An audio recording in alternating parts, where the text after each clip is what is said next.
That's pretty simple. Singe. It's not a long I. It doesn't make the sound of the name of that letter. It's not singe. I do hear that N in there. Singe. Do you hear it? Mm-hmm. Absolutely. Singe. I know it's going to be G-E because that makes the J sound at the end of it. I've got singe. So see how I use what I've learned this week to try and spell that. Let me show you another one. Let's pretend that I wanted to write the word engage. My sister is going to get engaged to her boyfriend next week. Engage.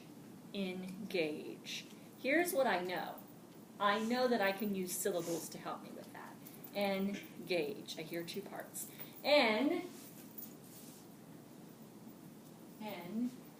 Gauge. And I'm thinking about gauge.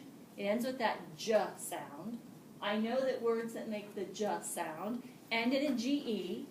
Gauge. It's a long A. I hear it say its name in there. It's not going to be a D-G-E, because D-G-E I know is short vowels. Engage.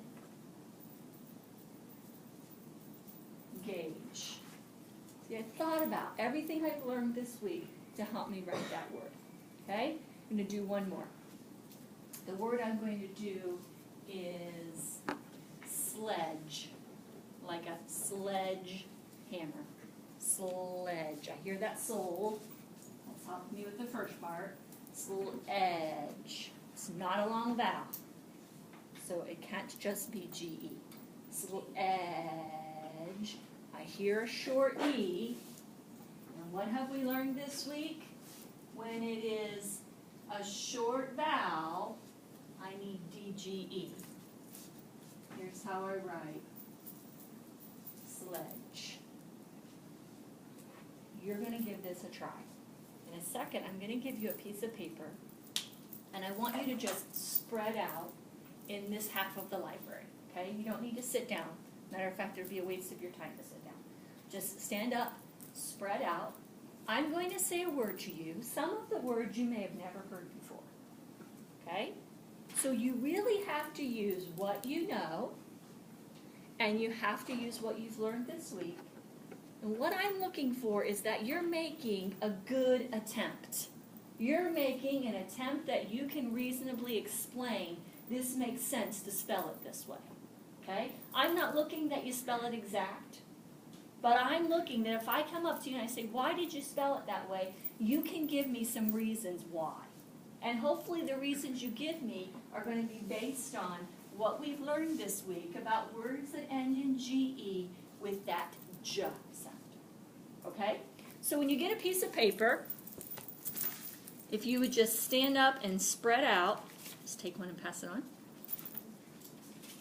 Take one and pass it on. Take one and pass it on. You take one and pass it on. So stand up and spread out.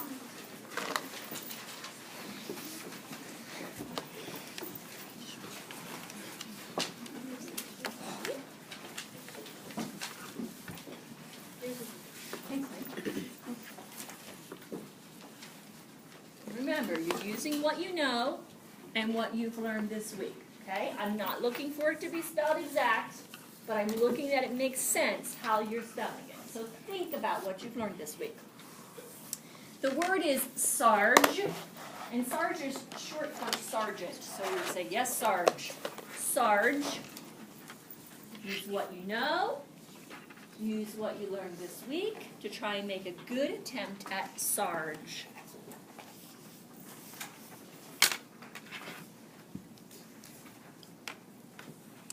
Okay, when I say go, I want you to stand up. I want you to find someone else across the room from you. I want you to share with that person how you spelled Sarge and explain to them why you spelled it the way you did. Go. I did S-A-R-G because you can use SARG. So you already have SAR. but then yeah. How did you know, Sam, that it wasn't DGE? Because it didn't make a J or DG. You didn't hear that D? Okay. And we just turned And what else do we know about the DJE? I'm sorry, the DGE. it has to have a consonant before it. Look at it. What do you know about DGE? Short vowel. Yeah. Does Sarge have a short vowel? No, it's a weird one, isn't it? Great. Okay, spread out again.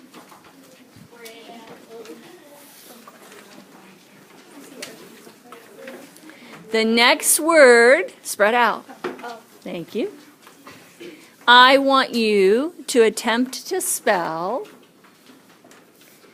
is the word revenge. Revenge. I had to get even and get some revenge against her. Revenge. Revenge. Stand up. Go find someone to share your word with and explain why you spelled it the way you did.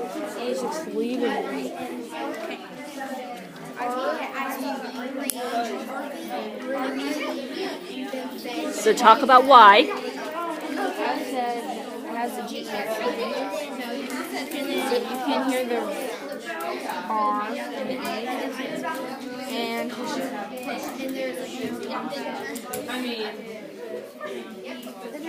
kind of has a weird vowel. In what way is it weird? I agree with you. And R, you can't hear the E. And it's not short because it's not like a. it kind of blends with the N, doesn't it? I 100% agree with you. Fantastic. Okay, would you spread out, please?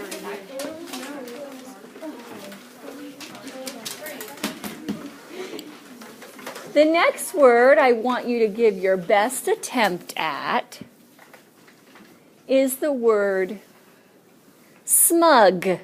He had a smug look on his face when he thought he knew the answer. Smug.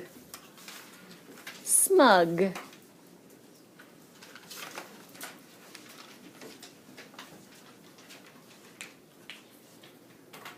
Smug. Stand up, go find someone to talk with.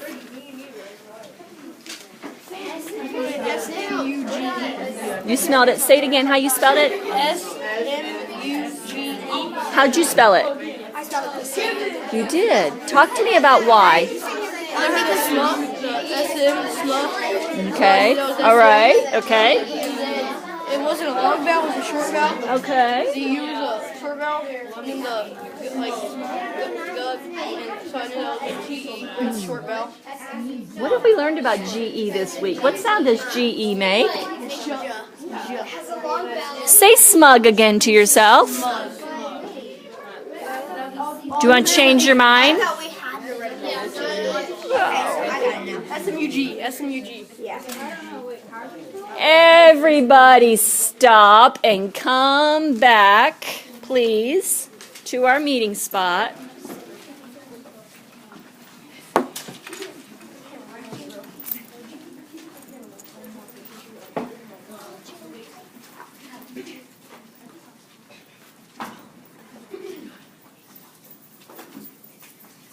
Hold up for me your paper so I can see smug.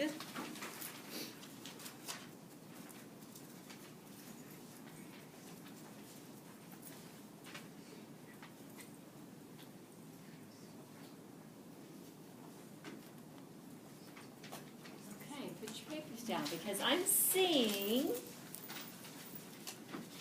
two different ways that most people are spelling smug.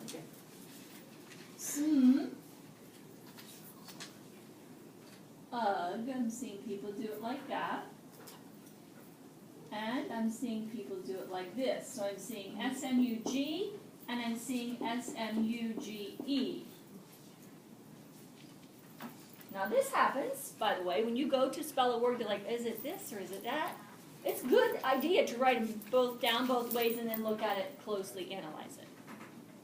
For those people who spelled it S-M-U-G, why did you spell it S-M-U-G?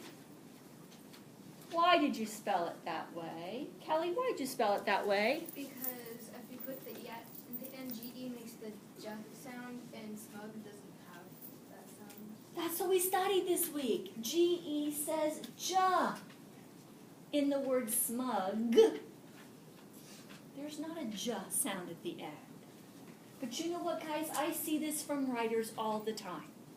I see writers put silent E's at the ends of words just because they're like, yeah, that looks better. But they don't really think about it. You've learned this week that GE says ja, so use that. Okay, I'm going to give you one more. Give it a try. Use what you've learned this week. Stay right here. We're not going to get up and walk around. Do your best. I know you don't have a hard surface.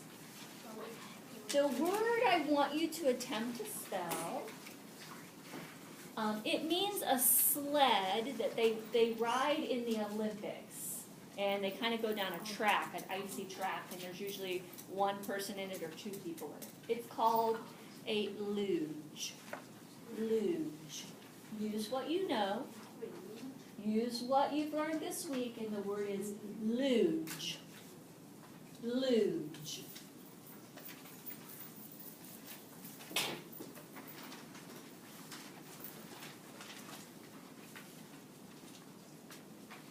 Luge.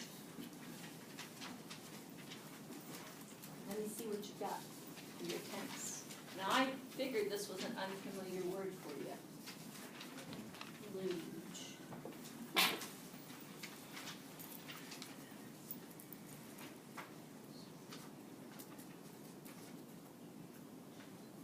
Okay, so I'm seeing pretty much these three different ways.